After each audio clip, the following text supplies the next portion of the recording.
বেশ কিছু জায়গায় পরিবর্তনের প্রয়োজন আছে।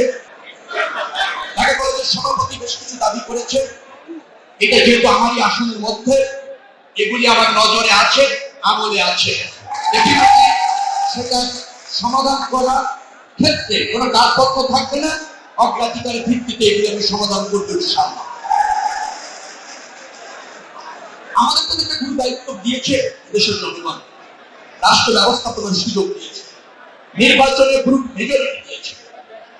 এই রাষ্ট্র ব্যবস্থাপনা যদি আমাদেরকে সফল হতে হয়, জনবান্ধব করতে হয়, রাজনীতিকে যদি জনকল্যাণ করতে হয়, তবে আমাদের কিন্তু বেশ কিছু জায়গায় পরিবর্তনের প্রয়োজন আছে।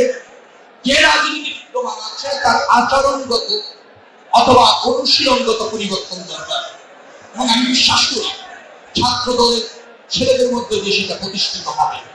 বিশেষ করে ঢাকা কলেজ একটা ঐতিহ্যবাহী কলেজ, এখান থেকে অনেক জাতীয় নেতা গ্রুমিং হয়েছে এবং তারা আজকে বাংলাদেশ বিনির্মাণে ভূমিকা রাখছে। এ প্রজন্মে এখনকার যারা শিক্ষার্থী, যারা ছাত্র দলের সাথে যুক্ত অথবা ছাত্র দলের সাথে যুক্ত না, এমন মেধাবী ছাত্র যারা আছেন, তারা কিন্তু দেশ মাতৃকাকে ধারণ করবে। রাজনীতিতে আধিপত্য নয়, জনগণের সেবক হওয়ার প্রয়োজন রয়েছে, রাষ্ট্রকে ধারণ করার প্রয়োজন রয়েছে।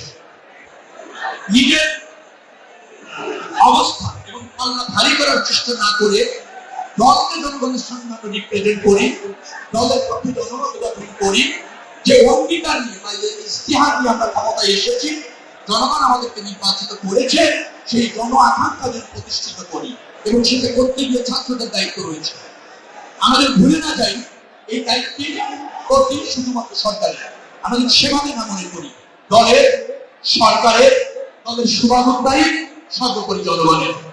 আপনারা যারা ছাত্র নেতা, তারা নিশ্চয়ই আপনাদের নেতা কর্মী, শুভানুধ্যায়ী এবং সাধারণ ছাত্রদের পাশে থেকে তাদেরকে আরো বেশি শানিত করবেন, আরো বেশি নিবেদিত করবেন বৃহত্তর স্বার্থে জাতির।